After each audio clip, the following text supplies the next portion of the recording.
Hello and welcome, everybody. Welcome to the No Name Music Cast. My name's Tim, and this is Joy. And we thought we'd bring back this week's CD of the week. I thought it was long overdue. So this week's CD of the week is Van Halen and the album Diver Down. Now, Joy, is this an album of Van Halen's that you are familiar with? I've seen it before. I don't know that I've ever owned it, but I've seen that album cover before, and I know some of the songs that are on it. Yeah, so it's a David Lee Roth era album. It doesn't quite have the same kudos as Van Halen 1 or 1984 or even Fair Warning. It's like a sort of mid-career David Lee Roth Van Halen album. But what's interesting about this one is it's got a lot of cover tunes on it. David Lee Roth at the time was very much into doing cover versions and Van Halen versions of cover versions. So you have on here, they have their cover of Oh Pretty Woman, Dancing in the Street, and it also has Happy Trails on there. Where Have All the Good Times Gone? Yeah.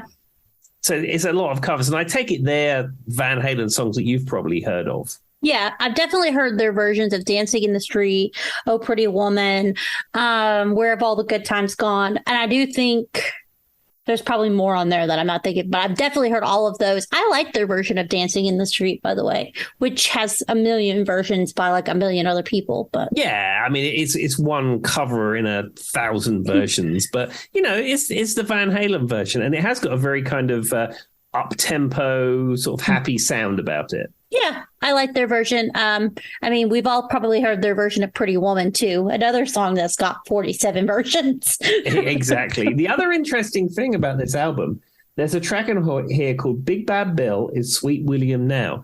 And the interesting thing about it, it has Edward Van Halen and Alex Van Halen's father on it, Jan Van Halen, playing clarinet. That's random. Yeah, and I think they wanted to record something with their dad, so they found out, and it's like a sort of a jazz skiffle type track. It's not traditional Van Halen music, if you like, but it's kind of cool in a way. Well, I mean, that's awesome, and they got to play with them. Probably, I wonder if that's the only song they've played together on, or if this is something they've done. In the realm of recorded work, this is the only one they played on. Well, there you go. The more you know, everybody. What was this? Early 80s? What's that about when this album came out? It's early 80s. All right. Well, if you tell anyone one song, Tim, that they should go listen to, what would it be? I would say it's one that we mentioned before is probably Oh Pretty Woman. I think if you want to sum up what this album is about, Oh Pretty Woman is the one. I mean, from a Guitar Geeks perspective, I'd go with Cathedral or Little Guitars. But certainly for your general populace, I would go with Oh Pretty Woman. I totally think it's Populi, Tim. But yes, all right. There's Tim's recommendations with the CD of the week. There we go. That would be Van Halen and Diver Down. Okay, so we're going to get straight into the episode this week. Now, this week is my turn to pick the topic. And this is like a little bit of a callback to CD of the week that we just had. Now, this album, yes, Joy, early 80s. I didn't confirm the year because... This album comes from the year we're going to talk about today. And we're going to talk about the classic year of 1982. So this is all music that was released in 1982. One of the albums that was released that year was Van Halen's Diver Down. So there we are. See, everything ties up in a very beautiful way. Now, there are some things I want to talk about 1982 before we get into the music. The main event of 1982, the one that most everybody would remember from 1982, I mean, you can look at what other world events in 82, but this is the one that, you know, is the main one. September 26, 1982 on NBC. Guess what television program debuted? I would almost think maybe what about a car? Is it about a car, Tim? There was a car and a Hasselhoff, yes. Oh, okay. I think I've heard Tim talk about this. Could it be Knight Rider? Yeah, correct, Joy. Yes. Boom, boom, September boom. 26, 1982 was the first episode of Knight Rider. Was there Phoenix. A car? Yeah, Night of the Phoenix, a 2-part episode where we see Michael Long being turned into Michael Knight and his face being recreated in the image of the estranged son, Garth, which is something we find out later. There's a lot to unpack in that, but okay. But yeah, we're coming up for the 40th anniversary, and I'm sure everyone will be celebrating in September. I'm sure you're going to have a party or something like that. It's definitely on everyone's calendar. Exactly. Well, there we are. Anyway, that's the main event. Let's look at some other lesser events that happened in 1982. So 1982 was the year that Michael Jackson's album Thriller was released. Throwback to a previous episode. Yeah, our previous episode, in fact, was about Michael Jackson. So yeah, 1982. It was also the year that the breakup of the AT&T monopoly was ordered. I believe their telecom companies were told to, be more competitive and all kinds of stuff. So the monopoly of AT&T was broken apart. And also, Late Tonight with David Letterman debuts on NBC. Tim is a big David Letterman fan. I love Dave. And the funny thing is that when I lived in England, I watched Dave almost all the time. I watched every episode. There was some kind of method where it would just appear on my computer, and I don't know how that worked, but it did. It just appeared in a folder. Nobody knows how that was done. And I used to watch Dave every day. I like his quirky, offbeat humor. It does seem to be the kind of thing you're into. It matches. Yeah, it's just something that really appeals to me. Like Dave would have a segment where he's throwing bowling balls off the roof of the Ed Sullivan Theatre. But like he would treat it as if it was the most serious event in the world. And he'd say, okay, we're going to go up to the roof and let's have a look at the barometric pressure and let's have a look at the weather. And I'm pleased, ladies and gentlemen, just to let you know that visibility today at 10 miles is virtually unlimited. And it's just like, this is this ridiculous segment where you're going to throw bowling balls off the roof. I want to find a time in my life where I could use virtually unlimited and see if anyone says anything back to me. Maybe you should. I mean, like, in your place of work, something will come up, and you say, "Well, you do realize that that is virtually unlimited." I want to use it in an interview now and see if the interviewee, because I'm the interviewer, is like, "Wow, okay, what does that mean?" Or ask for clarification. Could you clarify what you mean, ma'am? Anyway, Tim, use that in an interview at some point in time in your career, and I'll use it in mine, and then we'll compare notes. There we go. Absolutely. And the fun will be virtually unlimited. I want that to be a thing now. Every few episodes, we try to figure out a way to work in virtually unlimited. And then the person listening has to see if they find it. And, we keep talking about getting bumper stickers made. You're going to have a Stevie Nicks, Don't Come For Me Internet, and I'll have one that says virtually unlimited. You have to have meat raffle on the other side. Yeah, meat raffle. It's going to be a whole sticker pack is what it's going to be. Well, Charlie has the stuff to make them. I just need to force him to do it. Perfect. Well, there we are. All right. Some other things that happened in 1982. E.T. came out. The film E.T. came out in June. And Disney opened Epcot. Have you ever been to Epcot? More than one. 3 times. I think I've been to Disney. I've been 3 times, and I usually went to all the parks. And one time, me and my mom got I don't know. Have you rode the thing that goes in the Epcot ball? It's not like it's a ride, but kind of really not. Do you know? I haven't. I've been to Disney's Magic Kingdom twice in Florida, but I've never been to any of the other parks. I mean, like Magic Kingdom is enough for 2 days of. It really is. Stuff. But yeah, so when you go up, me and my mom were riding, there's like, you go up, it's like a little tram kind of thing. Mm-hmm. So it's kind of like a little mini, and you go into the ball and it like rotates you, it gets all dark, and you see like stars and space, and some guy talks to you, and then you like do like a backwards kind of whirl thing going out the door. And then you ride the little tram back down to, because the ball's like up, and you ride it back down to wherever your little, you were waiting. But me and my mom, we went in, we got up, we got into the dark, we saw the stars, the guy was talking to us, we go to leave, and then when you do the little, it like rotates you for like kind of like, I don't know, it just kind of like just like a little spin for some reason. I don't know why. Maybe because it's a ball. I don't know. But anyway, when it was doing the spin and we were faced backwards, it broke.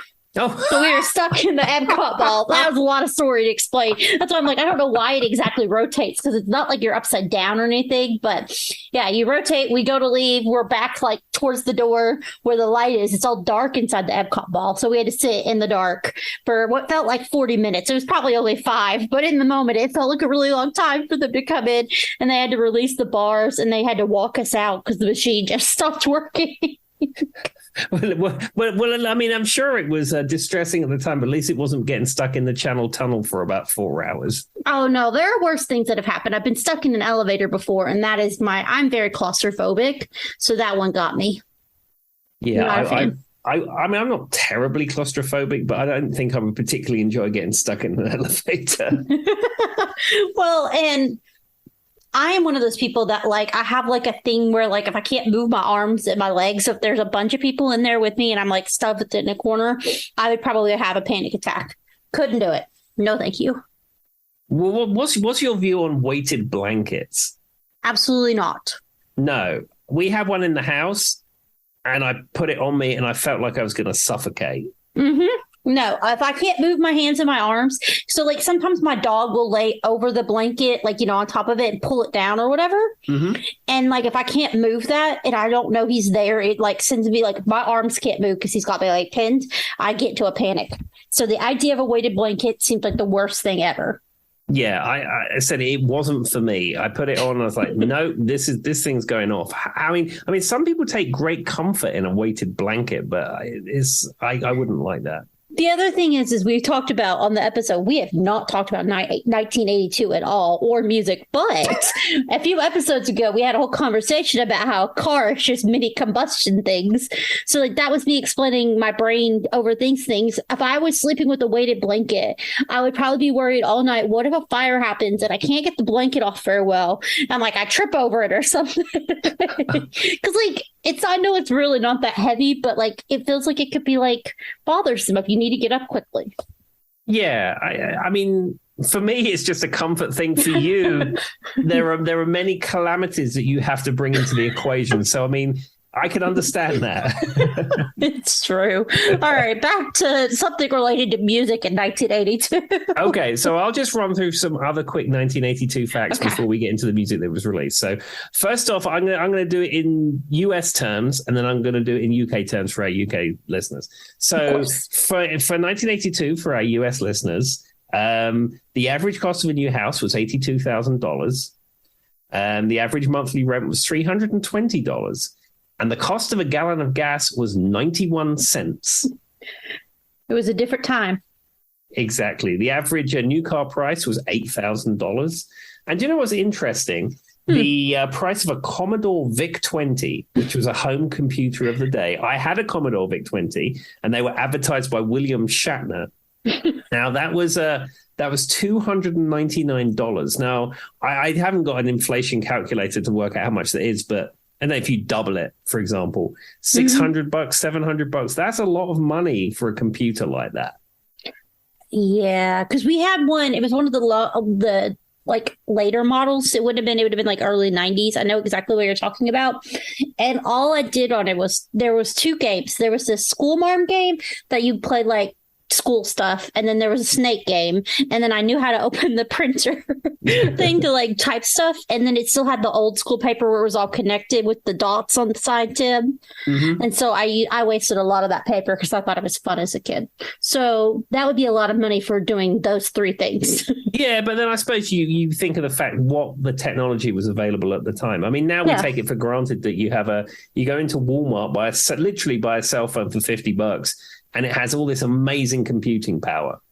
Oh, I know. And it'd be funny if you could like show yourself then this stuff now, and they would be like, it'd be like seeing it with new eyes. So they'd probably freak out and be like, what do you mean? Exactly. And here, so here's some other 1982 facts for our UK listeners. So the average price of a house in 1982 was £2,300,644. That's your average house price in the UK. And a gallon of petrol was £1.59. Well, isn't it like ridiculous now, like $7 or whatever? What's £7, I guess? I think petrol in the UK is to the equivalent of almost $10. I think. Jesus, it's up there. It's almost, if it's not 10, it's around there. The problem is I get confused because the US gallon is slightly different size to the UK gallon, and it's sold in liters, and it's just too much to comprehend. Tim's like, I don't care anymore. I just focus on the one that I used for my car currently. Yeah, I mean, what's the point of concerning yourself with UK petrol prices when I live in the United States, drive an American car, and get paid in dollars? It's pointless. Fair enough. All right. Anything else about the UK? No. Oh, yeah. The Bank of England interest rate was 10%. Another thing that Tim doesn't care about anymore. I mean, I have a UK bank account, but it barely has enough money in it to keep it open. So again, whatever the interest rate is, it's one day they're going to call Tim and be like, so we closed this because nobody's used it in 17 years. So be like, yeah, it's fine. Actually, I had a tip. I had a friend of mine who moved to the United States long before I did, and I was going to close everything because I closed all my credit cards, I closed almost everything, and he said keep your current account, checking account open because he said you never know when that'll be coming handy, and that's actually a really good tip. Probably, yeah. I mean, I thought about that too. Because there has been some times when it's been handy to transfer money backwards and forwards, but day to day, I'm not using that. Sorry, I didn't mean to interrupt you though. I was just thinking, I was like, even if you were if you had to travel to the UK for a long term too, might be useful to have. Yeah, and I think now I come to think of it, when I last went back, which was about 5 years ago, it was easier when I was there just to use the card that comes with that account and all that kind of stuff. So yeah. I honestly use my credit card. I try my hardest when I travel to not exchange your money at all. So I try to just use my card. And I love when there's so much more like fast about like the tap thing in America. Nobody ever uses it. But in the UK, everybody did. They just walk up to your table and just like tap it and walk off. You know what I mean? They never even thought anything about it. I just find it very interesting how quickly that became a thing. Yeah, people sort of use it. I tell you what you see people using, and I use it occasionally, is where you have it set up on your phone and you tap with your phone, which may be the most pointless technology advancement ever. But in a way, it's sort of pleasing. I've used it a few times as my PayPal account is linked up to it. But Tim has a theory about certain things with technology. We're solving problems that don't exist. Yeah, it's paying by phone is a solution looking for a problem. It also seems like, from an IT standpoint, a really easy way for something to get stolen. You know what I mean? Well, I think it's actually the justification is quite the reverse, where the idea is you load your cards into your phone and then your phone is the conduit between the terminal and your card. I mean, so I guess it's like a middleman between the two. And the idea being is that on a card, the PAN number of the card in the middle and the expiration date is the bit that authenticates it, which is in the strip or in the chip. But with the donking thing, the phone is doing the authentication. Well, there you go. It still seems like a good way for me to lose my phone as well. But anyway. Yeah, it's still a solution looking for a problem, because if you buy something with a credit card and it's a fraudulent charge, the bank gives you the money back straight away anyway. So it's pointless. Anyhow, 1982. What a year. What a great year. I was 80 to 74. I was 8 years old. I wasn't born. So there's that. I wasn't born for another till 1990. So, well, you was being thought of maybe in 1980. I don't know, but anyway, moving along. You was floating in the ether in 1982. Who knows? All right. Well, anyway, maybe we don't know if I was reincarnated. Maybe I was partying it up in 1982. We don't even know, Tim. It was my first life. Maybe he was flying through the air as a butterfly or something. I don't know. Or, with my luck, I was probably like a stump outside or something. But anyway. All right. So no reincarnation theories here. What's next, Tim? Okay. So what I've done is I've pulled a list of songs that were all released in 1982. And it must be said, there was some good music going on in 1982. When I was researching this, I was like, yeah, this is good stuff. Well, there you go. It was a great year. Well, here we are. Okay, so I'm going to start at the very top of my list. And this is Toto from the album Toto 4. And this is a track, Rosanna. Which is a great track. You were right. Good start. Absolutely. So as we all know, Rosanna is written about Rosanna Arquette.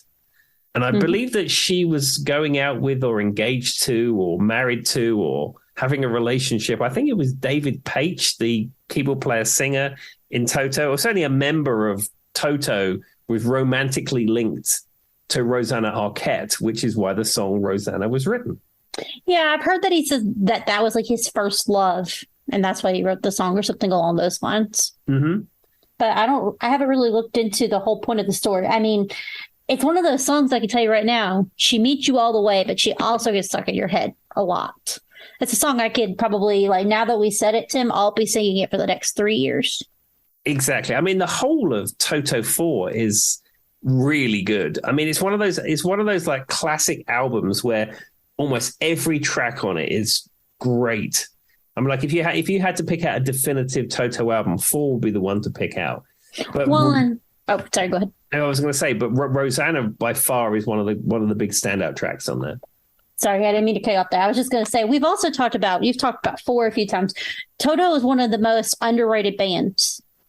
Oh, sure, because at the time everyone was of the opinion, oh, they're just studio guys. You know, they're good musicians, but they're just studio guys. But yeah, they were studio guys, but they were the most amazing studio guys that played on Thriller and things like that. Steve Lukather has played on so many albums and so many singles. But I mean, the musicianship on this album and the songwriting and everything is first class. Bee Gees, Spinal Tap, right? All of the above. That's of the above. Yeah.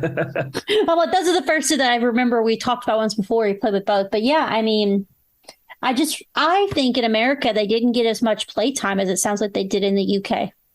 Yeah, I mean, the main big songs from this album were hits there. The thing is, I will say about Rosanna, the bit from a guitar player's perspective, is Steve Lukather's jamming guitar solo at the very end. It is probably, if you was going to sum up Steve Lukather's guitar soloing skills in one song, it's the bit that he plays after the end of the song. It has like a jamming piece on the end. Mm-hmm. And his solo is amazing. His tone is amazing. Phrasing, you couldn't ask for anything better. I mean, I can hear it like piece. You know how like sometimes in guitar solos probably not for Tim, but for the average listener, Tim's the one who might actually not be like this. But for me, like when you hear a guitar solo, like you can hear it, you can hear pieces of it. You know, like, that sounds cool. But that with the Toto one you're talking about, it's very distinct. Like every piece I remember, like I could hear that song from beginning to end and hear every piece of that guitar solo because it stood out. It had such like, you know what I mean? It had like such a good sound that like sometimes when you just hear someone wailing, it's like, but this one, it stood out to me and I could hear it in my head right now while we're talking about it. And that has to be said that's probably why it's such a lasting thing, because of what you're talking about, his skill. Exactly. Well, there we go. Well, that's Toto with Rosanna. So let's move on to another track. So this again, obviously from 82, because that's the topic of the episode. And this is Asia and Heat of the Moment. I can't hear Heat of the Moment without thinking of South Park. Have you ever seen the South Park where they sing it? Do you know, I've only ever seen one South Park episode. No, 2. I saw one South Park episode in Australia in 1998 when it was on TV, and my cousin thought it was the funniest thing he'd ever seen. And then I've seen the one that goes into, I can't think of it. Well, I'm not going to be able to tell you. He looked at me like I'm going to know the answer. Scientology. That's it. I saw the that Scientology. Was a good episode. Yeah, that's what they were just on the tip of my tongue. The Scientology themed episode. They're the only ones I've seen. I mean, I'm not a huge South Park fan. My husband's watched it plenty, and I've seen clips and different things. But there's this one, and I can't exactly remember why. But Cartman is like trying to speak up in court, like he's testifying for something, and instead of like saying anything, he just starts singing "Heat of the Moment" in court. And for some reason, every time I hear it, I just think of that. And I get it because it's such a dramatic song, so it works for him being in court. But yeah, that's what I think of when I think of that song. Yeah, I recently picked up a CD in the Family Dollar. This is a tip for US CD collectors, in fact. The Family Dollar somehow have got thousands and thousands of CDs, mostly from the UK, which makes no sense. And they are brand new and good quality of artists that you would want to listen to, and they're selling them all for $2. Huh. And I've never even paid attention. Yeah, and the one in Floyd, which is the one I go to, they're actually behind the counter, and you have to ask to see them. Like there's some kind of like contraband. It's weird. That's because they got them illegally from the UK. Maybe. It's actually the guy who runs the counter there. It's actually his personal collection. I mean, it could be. I mean, I don't know, but they are sealed. Well, I mean, I guess that works. Tim's like, I don't care. I'll give him $2 for them. They're in good condition. Whoever they are. They're brand new and shrink wrapped. Well, anyway, I bought the album, which he at the moment is on from the Family Dollar in Floyd. I mean, what kind of world have we come to where you used to go to HMV, Virgin Megastore, Tower Records? If you was in Hounslow, bingo card, you might go to Our Price. You might go to That's Entertainment. You might go to Woolworths. You might even go to WH Smith's. But no, where do you go now? You go to the Family Dollar in Floyd for some kind of shady behind-the-counter box that you have to ask for. I mean, in America, we would have went to Best Buy. We would have went to FYE, probably FYE, even Barnes & Nobles back in the day. But now we go to, apparently, the dollar store in Floyd. Anyway, all right, what's next? Okay, so this is a song I think we spoke on the last episode, or maybe the episode before, I can't remember. But this is Paul McCartney and Stevie Wonder, and that would be Ebony and Ivory. We've talked a little bit about it before. Is he still performing? Do you know? I have no clue. I haven't seen anything that he is. Didn't you say he's like driving go-karts blind on his property or something? Well, he does like to do that. He does like to drive on his property. Maybe he's just too busy doing that he doesn't care anymore.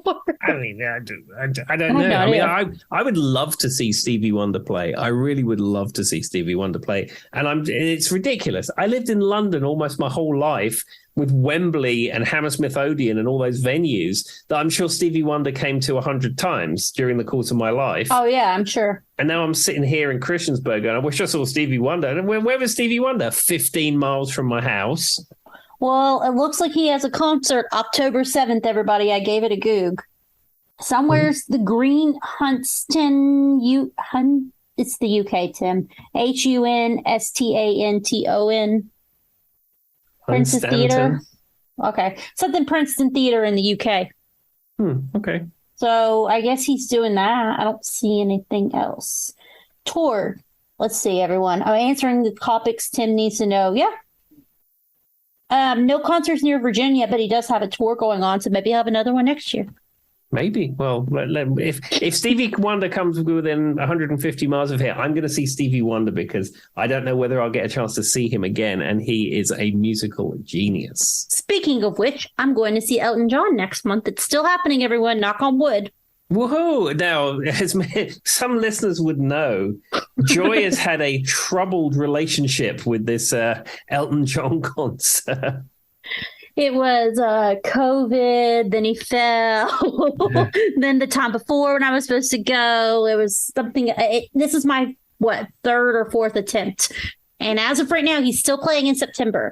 And it gets worse than you think, Tim. I didn't even tell you about this. I accidentally double booked myself and was supposed to be going to that Midland Music Festival in Atlanta, Georgia the same day and didn't even realize it. But then that got canceled anyway. So it all works out. I think it could be anything, but you should cancel it to see Elton John because you've gone through so many trials and tribulations to see Elton John now. Yeah. I was like sitting there going, okay, so if I'm in Charlotte on this day, then I could drive over and be in Atlanta on this day. I know I was trying to. Anyway, moral of the story is hopefully, because we talked about if you want to see someone, go see them while you still can. I will see Elton John next month. Absolutely. And I'll report back how it goes. Thank you. Tim's like, I didn't ask, but all right. Maybe we should do a episode based on your Elton John concert experience after this huge build-up. At least we need to spend a good 20 minutes. All right. What's next about 1982? Okay. So this is a song by an artist, one of which of these artists is your absolute favorite. Probably not. And This is Hall & Oates and Man Eater. I do love Hall and Oates, though. I really do. I feel like you don't hear enough. I don't know why I said that really loud, everybody, but I feel like it was very passionate. You just don't hear enough about Hall and Oates. Like, everybody knows them. They know them on the radio. They know them as pop. They've got, more hits that probably span half the bands we talk about, right, Tim? They've got so many hit after hit after hit. But I just don't feel like you hear people talk about them enough. No, and their catalog is amazing. Like, in the realm of pop hits, I mean, goodness me. I mean, like, their greatest hits album is just like bam, bam, bam, bam, bam. Like, it would have to be like 30 songs long. Because there's just hit after hit after hit after hit. I mean, number one, so popular. I mean, this song specifically was one of their most popular, but like we would be here all week if we did a Hall & Oates episode. So I just don't you don't hear about them with the likes of the way you hear other bands. And I'm not really sure why. Maybe it's because they broke up, or maybe it's just because they have, like, I hate to say this, almost a generic pop sound. So it kind of bleeds in. I don't know. Yeah, maybe. I don't know. I don't know why people are not speaking of Hall & Oates more. They're one of these acts, and we've spoken about this before with Michael McDonald. Mm-hmm. If Hall & Oates came out now with equally contemporary songs that were popular right now, looking like Hall & Oates did in 1982, they would get nowhere. Yep. Because, they're reasonably attractive guys. I mean, but they're not models. They're just average looking. And they're not 19 years old. Yeah. So from a selling them perspective, they don't have the look. However, their musicianship is superb, their songwriting is superb, the tracks are great. But instead, if something like that would launch now, it just wouldn't get anywhere because they're not model attractive, good looking. I mean, you might be able to pull something off with Oates because of the mustache, but they would have to really pretty him up, I think, for it to work.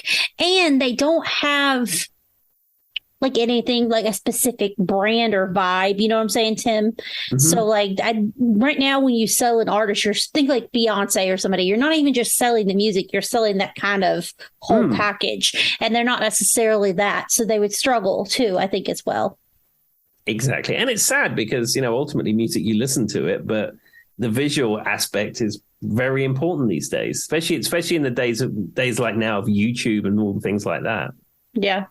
Well, I do think, though, this could be one of those kind of like your Kate Bush that I could see these songs making their rounds again. They end up in a TV show or like TikTok video, because I mean, like, I can't go for that. I think it had kind of like a pickup for a minute, but I mean, you could do You Make My Dreams Come True, Out of Touch, Van Eater, and those 4 songs alone I could see becoming like a TikTok trend and people not even know where it comes from. Or Method of Modern Love, it even tells you how to spell it. It's educational. It's a spelling lesson.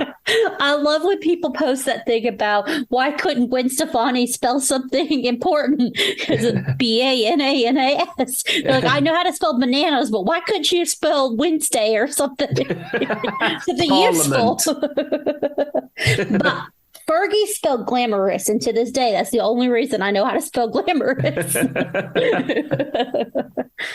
See, these people are doing us a service, Tim. I will never be in a place where I don't know how to spell bananas.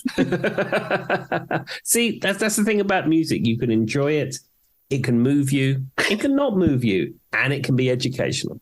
See, I don't know where that come from, but yes, Tim's PSA there, everyone. It sounded like you were doing a PSA message for a minute. All right. Well, my theory is the Hall & Oates don't get enough credit. What's next? Okay, so this one, I'm stepping slightly outside the box to some degree, and I just want to know whether this was a song that you was familiar with. Okay. And this is Grandmaster Flash and the Furious Five, and this is the song The Message. Master Flash. Well, I've heard of Grandmaster Flash and the Furious Five, but I don't recognize that song. It's a song which it's a rap song. But okay. It's a very early rap song. And you found some of that very early rap didn't use samples and it didn't use electronic music, really. You had a band sound behind it, and then you would have a lead rapper on it. It's, like Rapper's Delight by the Sugar Hill Gang, for example, which I know is a rip-off of Good Times by Chic, but they played it live. Still really good, though. Yeah, and The Message by Grandmaster Flash is the same, where it has a live feel, a live band behind it, and the guy who's doing the rapping is doing that rap piece on it. Well, and that would have been right, like whenever all the major cities like New York and stuff was really stepping into that kind of old school hip hop sound. No, I've heard of them, but I wouldn't know that song off the top of my head. Were they? Do you know if they were like signed on the Sugar Hill label? Possibly. They also had a song called White Lines, which was like he was talking about drugs and cocaine and stuff like that. No, Tim, I thought it was talking about candy. No, actually, it was talking about a gentleman who paints those little white bits in the middle of the road. Okay, well, there's a few other songs we've talked about that weren't talking about drugs either, I'm sure. And Lucy in the Sky with Diamonds is about a painting. Yeah, Julian Lennon painted it in like 1967 or something. I mean, that's exactly what it's about. Sure, Tim. All right, well. And they were completely sober when they wrote songs about walruses as well. Yeah, I mean, they might have had a flat can of Vimto or something. I don't know, or a Horlicks. I don't know. Those are the most random, like, old school things you could have said. What, a flat can of Vimto and a Horlicks. So you can tell Tim's not part of any modern day drug culture. Well, Vimto is a fizzy drink, a soda, if you will, from the UK, which I think is still sold. And Horlicks is like a malt drink that you have probably when you're not feeling well. I thought like a cough drop because like Halls.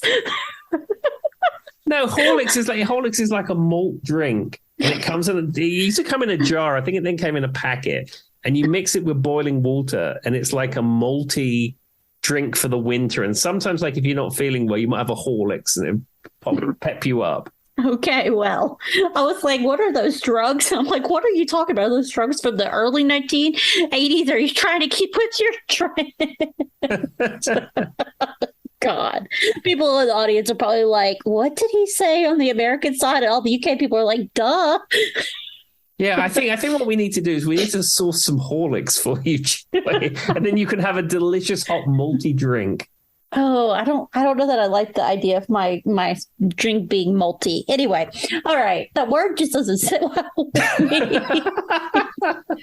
All right. What were we talking about again? Well, we're talking about the year 1982 and the fabulous music. You remember we're a music podcast, Joe? Do you remember what happened there? Remember what happened to that? Not a clue. At least we didn't spend 20 minutes talking about how cars work this time. All right. Okay. All right. So let's pick another song from 1982. And this one, this is iconic. This is Survivor and Eye of the Tiger. Well, I don't know anyone who's never heard this song. How much money do you think that song grossed after how many movies after Rocky? Like, and TV shows and everything? It has to be one of the highest grossing, like getting, residual check song of all time. It must be, because outside of its use in Rocky, it's been used in so many things. It's also used in the Tenacious D, the complete Masterworks DVD, in a scene which is not suitable for discussion on this family podcast, but it's used in that too. But I mean, it's used so widely, and you're right. Any TV show or film that has a boxing montage, they play Eye of the Tiger. So the gentleman who wrote that song is a guy called Frankie Sullivan, who is the guitar player with Survivor. And I'd imagine that he's just sitting in his gold-plated mansion watching these checks come in, I would imagine. They're just a residual check. Because, see, it's not even just like if it's a boxing. If it's any type of, like, they need to do some type of workout montage where they're trying to get to some goal, like sell enough Girl Scout cookies. You know what I mean? It's always Eye of the Tiger. It's just like, so I find it at this point to be cliche, and I think everybody does, but it sells that thing so well that people keep using it because we all know it. But, like, I have to think of all songs that have ever been used, that and, like, Bad to the Bone are probably the highest grossing that have made the most residual money off of it. Maybe Staying Alive. It's used a lot, too. Yeah, I think you're right with Eye of the Tiger, though. I mean, probably more than any of those. Purely because, as you say, any kind of, like, montage of anything has Eye of the Tiger on it. Just saying, like, it's to the point now where I've never once Tim go, God, I really want to hear Eye of the Tiger right now. It doesn't happen. I mean, sometimes it's nice. I put it on occasion. It's fine. But interesting fun fact that will not shock you. I have never seen any of the Rocky films. I've seen the first one and I wasn't that big of a fan, so I don't think you're missing much. I don't even know how many Rockies there are. I know there's at least like 3. Well, there's 4. I do know that there's a Rocky 4 because they made a director's cut of Rocky 4 recently, and I don't know why I know that. I don't know how that got into my brain, but I read it somewhere because apparently Rocky 4 is ridiculous and it has some like Cold War theme in it and it has like a Russian and it has the American and things. Wait a second. I did know about Rocky 4 because Family Guy references it.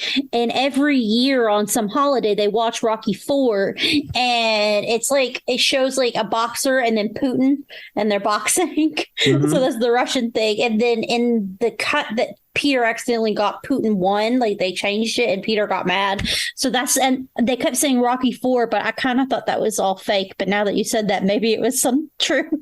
Oh. I thought it was like a made up thing, but apparently, yeah, that's a real thing. Yeah, Good and I think isn't there some robot involved with it or something? That part was not it was not in the Family Guy episode.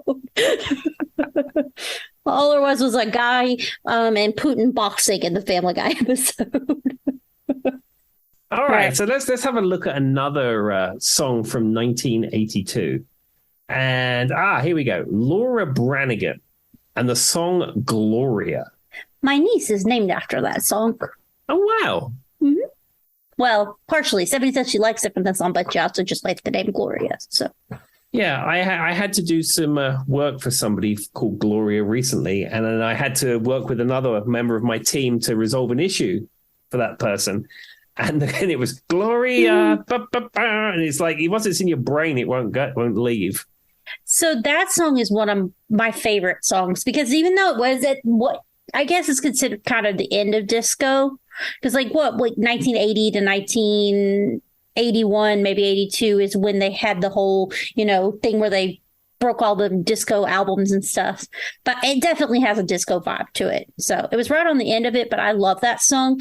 And Glee does a fantastic version of it whenever. And like they're singing it together and they're like competing because it's not an easy song to sing. Like it sounds easy if you're listening to it, but there's some notes in there that are not. If they're not hit perfectly, you're probably gonna be flat and it won't sound right. It's not an easy song to sing.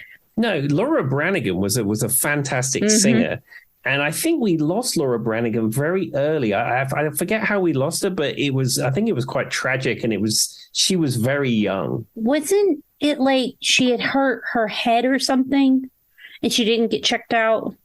Was that her? I'm not sure, but I seem to remember last time I looked into it, it was she died very young, and it was circumstances that were very tragic. I thought, and I could be thinking of someone completely different, but I thought she was the one that she had been in maybe a skiing accident or some type of accident where she hit her head and she didn't get checked out and then she passed away. Yeah. Maybe. It could be. But anyhow, we someone's screaming at me because I'm completely telling another person's story. Anyway, go ahead. Yeah, but we lost Gloria far too early. However, she left us this song and also the Laura Branigan song that I really like is Self-Control. Which is a great song too. I love that. And that is my ultimate Night Rider song for driving in a Trans Am. So when I eventually get my 1982 Pontiac Trans Am Firebird with the Larson scanner on the front and all that kind of stuff, I'm going to drive along and that's going to be the first song I put on. Well, there you go, everybody. One day someone's going to pass you, and that's what's going to be happening. And be like, he finally did it. Yeah. And then in the same moment, Tim finally had somebody move his gear for him for a concert, and now he's officially made it, everyone. Well, last time I bought a car, I did actually consider buying an 80s Trans Am instead of a brand new one. I had a discussion with myself for a couple of days, and I looked into it. And I was trying to weigh up my life goal and coolness factor with having something new that came with a warranty. They were about the same price. They were about $20,000, both of the ones I was looking at. And it's like, do I have this brand new car or almost brand new car that comes with this bumper to bumper warranty with 3,000 miles on the clock that will probably give me thousands and thousands and thousands of miles of trouble-free motoring with a dealership 10 minutes from my house that will fix everything for free? Or do I buy this thing that's 40 years old where everything's going to go wrong with it every day of the week? However, it's going to be the coolest thing in the world and it will be my life goal fulfilled. And Tim has to keep explaining every week, I'm on my way. The tire fell off. I'm on my way. My steering wheel's down and fell through. Yeah. I mean, if you have the budget to have like a third car for your family and like a fun car, it's perfect for that. But, we have me and my wife have a car each, but our budget doesn't extend to buying another car on top of that. So darn. Well, one day when you finally make it, Tim, and you've got your people moving your stuff into there's me hitting the table, everybody. I'm bad about it tonight. Don't have to edit that one, Tim. Anyway, I'm on a table hitting moment. I got really excited talking about Rocky and it just went downhill. But anyway, when Tim finally gets someone to move his stuff into his concerts for him and he doesn't have to load his own equipment, and then he has his third car, that is when he's made it. And he can finally say it was a long way to the right top, but he rock and rolled. Like somebody when Tim dies, that's what his headstone's going to be. It was a long way to the top. Goodness me. But there we are. Okay, well that's that one. Let's just find another song from 1982. So here we go. The Steve Miller Band, Abracadabra. Does that have any clapping in it, Tim? No, it doesn't. Not as far as I know. Curious. Because if you guys have paid attention, Tim's wife loves the Steve Miller Band, but she also likes clapping songs. Yeah, that's why she likes Take the Money and Run, because it has Steve Miller and clapping. See, it's like the best of both worlds. So I just wanted to confirm if this song had any clapping in it. Now, this is another song that's got quite a few versions of it, and it's used a lot in media. Mm-hmm. Because, like, Abracadabra, I want to reach out and grab you. But, like, I remember the Sabrina the Teenage Witch version was fantastic, everyone. Yeah, absolutely. And that was on that album that you got me to listen to, has that version of Abracadabra on it. That version doesn't add a lot to the original because it's more or less a note-for-note cover, give or take. Well, I think a lot of versions I've heard of Abracadabra are pretty much the same. It's just like a new band did it to put it on a TV show and make money. Yeah, that's true. I mean, honestly. But it is one of those songs, though, that is very distinct. And, like, I don't know anyone who's never heard at least one version of that song. And, like, everybody's like, I want to reach out and grab you. That sound is very distinct, and you don't really hear it very often in many other songs. No, and it also has a guitar solo that even any guitar player who's just picked a guiar up can play. So it's like, it's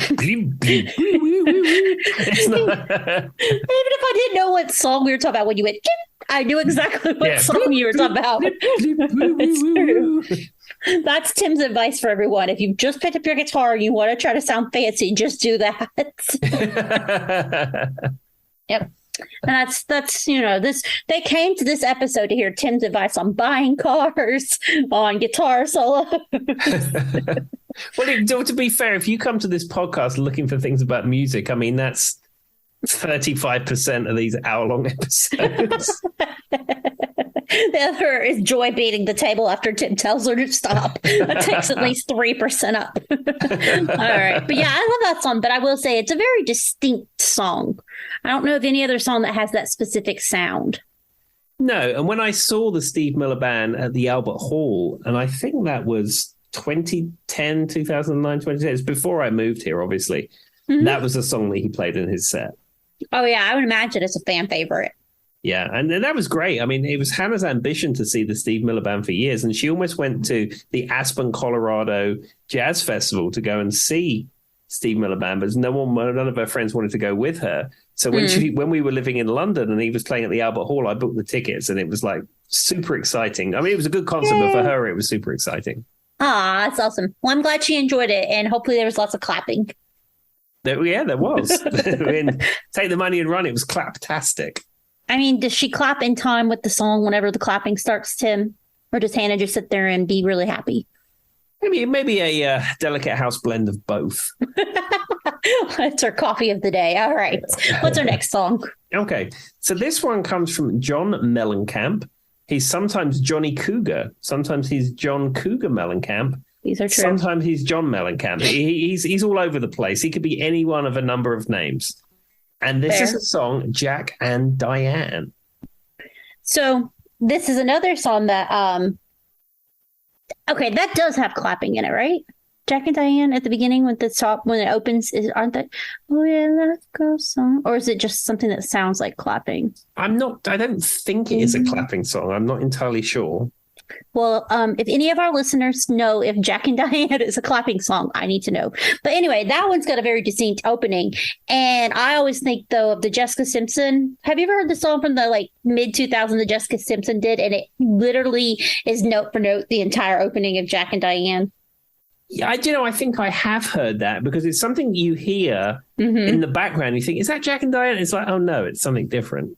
I mean, to be fair, it's such a cool opening, and I understand wanting to use it, but it shouldn't change anything. I'm pretty sure it's an exact copy. You should probably pay thousands upon thousands of dollars to get it.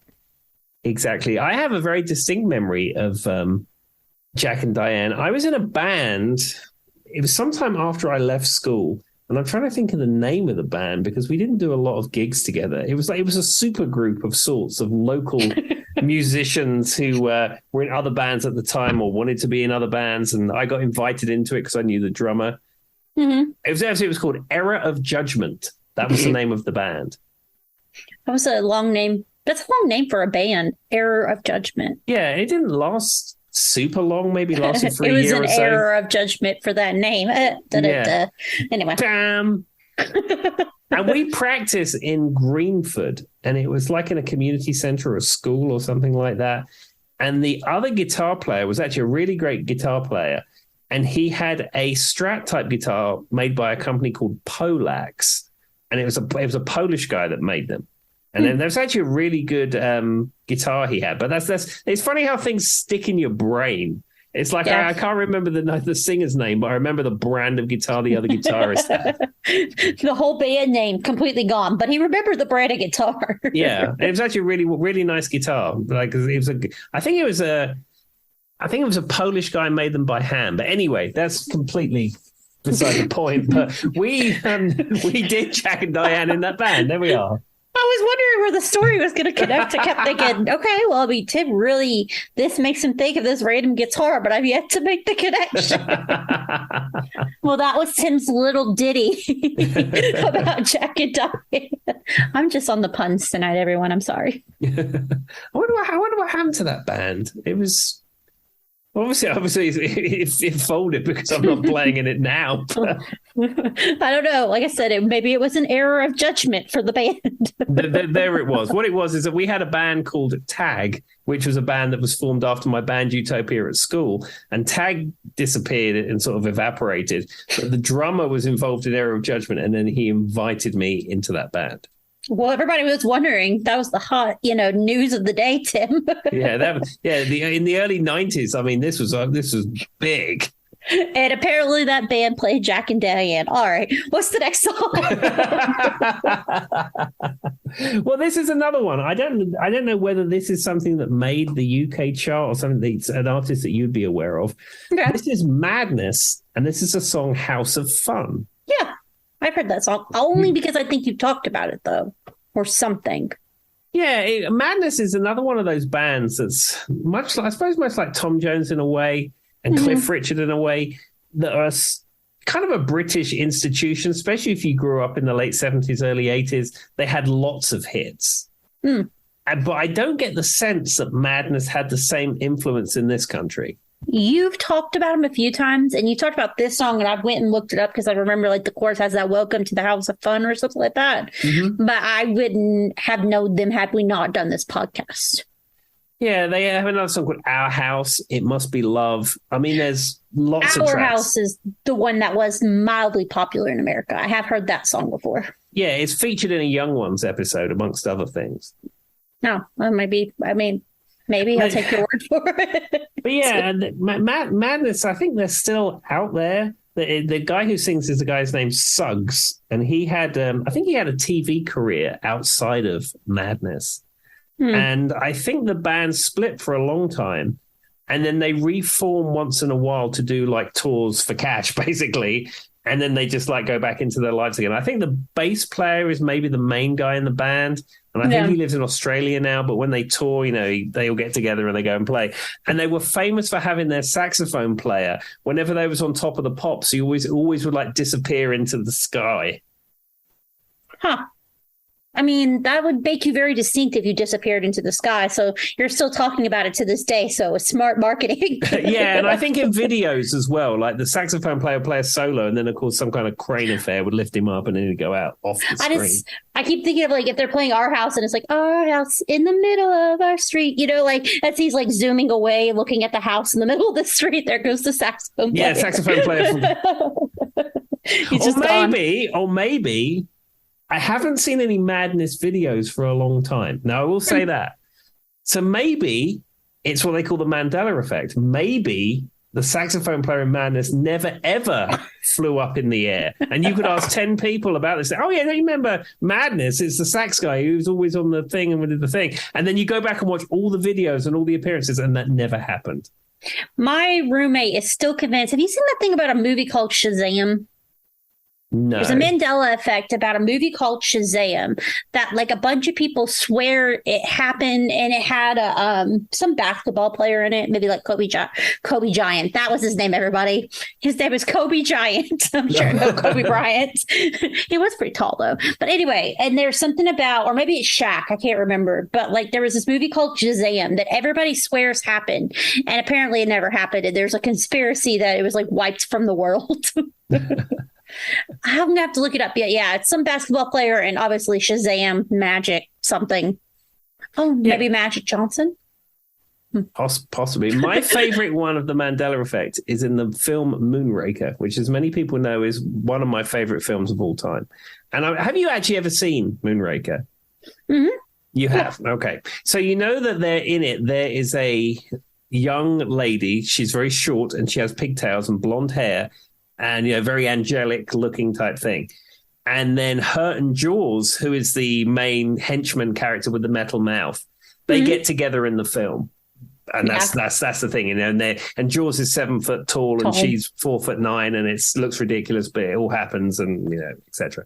But there is a scene where he first meets Dolly, which is the character's name, and she appears, and then she pulls all this rubble off of Jaws. She smiles at Jaws, and he smiles back. His mouth is made of metal. Mm-hmm. Everyone will tell you Dolly had braces. Dolly did not have braces. I don't think that I know it enough, but I'm guessing if you're a fanatic of this movie, that's probably something that's come up. Because he's like, I remember like he's like using his little metal teeth to like cut through like ropes and stuff, right? Yeah. Because it's a cable car at Sugarloaf Mountain in Rio, and he cuts the cable car, and James Bond and Dr. Goodhead are on there, and there's a fight and all this kind of stuff. Anyway, the cable car smashes into the thing, and it all explodes, and then Jaws is trapped, and then Dolly rescues Jaws, and that's when she smiles at him and said, "You asked." Lots of people who casually know Moonraker who will tell you Dolly had braces. And there are so many articles written about this. And they even got in touch with the actress, and I forget her name. It's Blanche something, and she doesn't speak good English. So people have like contacted her via email in French. You don't even done it through Google Translate because they don't even know how to write to her properly. And she has written back and says, I was on set. Braces were never discussed. There was never braces. No, so that's funny though. I wonder if she like knew about it before people started writing her, or one day she's just like, "Why does everybody think I had braces?" I mean, it could be, and people claim that it was digitally changed in the Blu-ray version or the DVD version or in the VHS version, and then somebody on eBay bought the first issue Betamax tape of it, which came out maybe the year after the film came out, and played it, and guess what? Dolly does not have braces. Well, that's the hot topic. I didn't even know that. It's funny. Anyway, what's next? Okay, well, let's just do a couple more before we close this episode. So let's have a look. So here we are. This is from Chicago, and this is a song, Hard to Say I'm Sorry. Chicago's another band that I think doesn't get enough credit. No, and the other thing with Chicago is really, for your Chicago, you need to have Peter Cetera involved. And they went out as Chicago without Peter Cetera, but he is the voice for me of that band.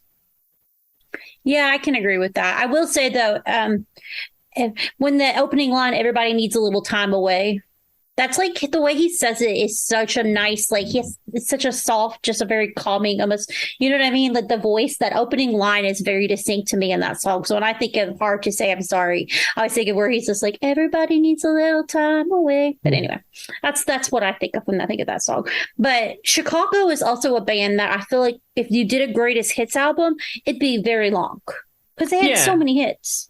Yeah, and in fact, the album which I have it, because I made a playlist of all these songs. Mm-hmm. The one I have is 1967 to 2002, the Chicago Story, the complete greatest hits. But it's a 2 CD set that has 45 tracks on it, and 30 of them, every one you go, oh, it's that one, it's that one, it's that one. Yeah, like Saturday. I mean, I would say If You Leave Me Now, maybe, or Saturday in the Park would be like the songs people would know off the top of their head. Yeah, 25 or 624, another great track by them. Yeah. I mean, we could be here all week. Once again, it's another band that me and Tim could dedicate probably 2 episodes to if we wanted to. But yeah, I mean, that song is, the voice is just so iconic. It's such a soft. So what I like about bands like this that are, I guess, almost like, they're kind of like the progressive yacht rock kind of thing. But I like the soft sound because it's easy on the ear, which means that people are naturally going to like it more, because we talked about people naturally like that easy, soft going sound. And that's what I think of when Chicago comes to mind. Yeah. And here's a question for you, Joy. When did the term yacht rock become a thing? I don't know, but you can thank Family Guy for me using it. They did a whole episode and they call it yacht rock, and it was the Chicago kind of thing. The one from I can't even think of now. I can't define any bands, but they do there's 70. The other day I called him Ronald McDonald. Did you see that? On my status. I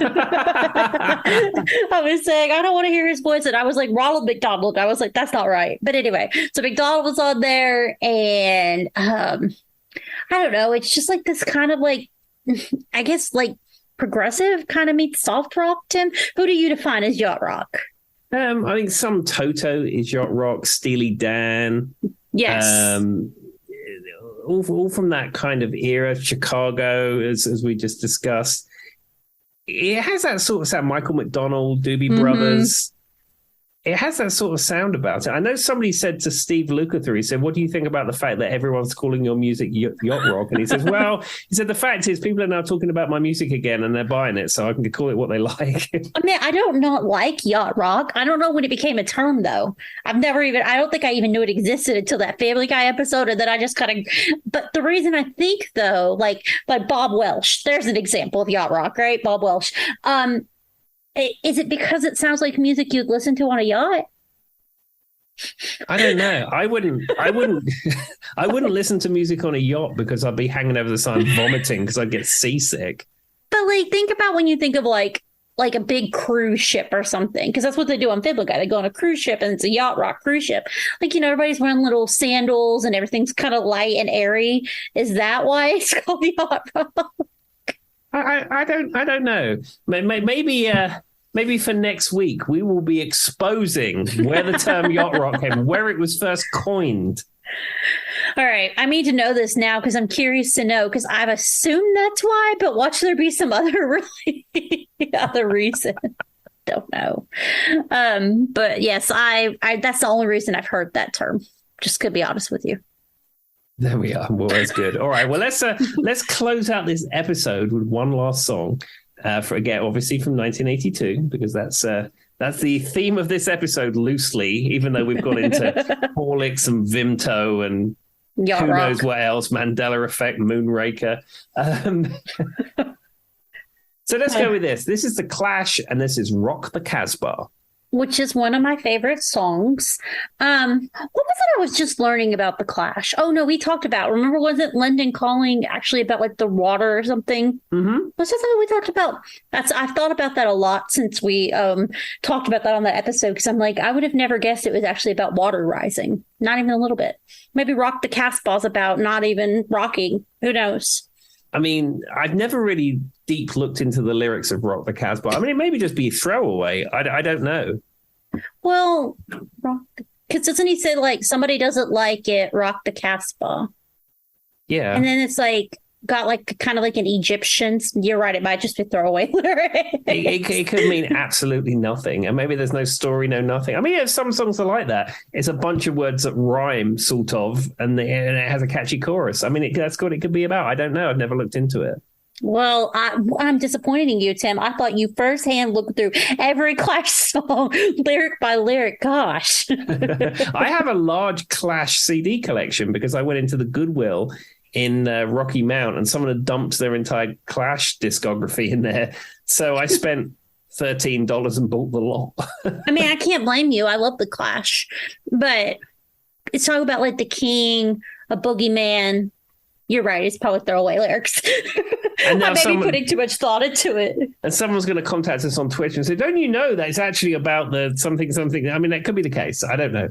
They're going to tell us that it's actually written about like some historical event that we're not aware of. Well, as you know, the main historically accurate song that every historian would refer to is Boney M's Rasputin. Of course. It's all right on point. And I love how, like, I swear to you, Tim, when I first heard that song, no one knew that song. And then it was on that Just Dance music video game, and it's literally everywhere now. Now I can't come in contact with one person who's never heard that song. There we are. It's a good song, though. A lot of the, as we've mentioned before, a lot of the Boney M catalog is good. Even though they weren't actually performing. No, I mean, they were pioneers in the Milli Vanilli vernacular. I mean, I think that I would kind of define them as like a disco meets like that kind of German techno kind of sound. But I think what makes them so cool is they have so many different instruments that play in all their, or maybe they're funk. They could be funk too, I guess. But like, there's so many different instruments that are used in every song they do. And I love their version of River of Babylon. I love that version. We've talked about, Ma Baker is what Poker Face was written from. It's the same that she literally copies that one, which is another one. And then Daddy Cool. I don't know anybody who doesn't know that song either.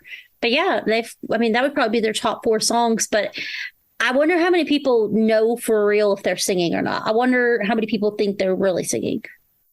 I don't know. I would imagine most people listening to Boney M haven't given it a lot of deep thought, but maybe some people are. I don't know. What do you mean Boney M's not deep, Tim? But yeah, I did not realize the Ma Baker thing with the Lady Gaga thing until one day I was just sitting here and I heard Ma, and then it started playing and I'm like, wait a second. And then I listened back again, and then I went back and I listened, and like I Googled it and I was like, yeah, it's credited to blah, blah, blah. And I'm like, how have I never noticed that? You know? Well, there we are. With those mysteries abound, we will leave you for this week. Do you have anything else just to say before we go, Joy? Be nice to everyone. And I completely agree with that. See you next week, everyone. Bye-bye. Bye. To another day to come.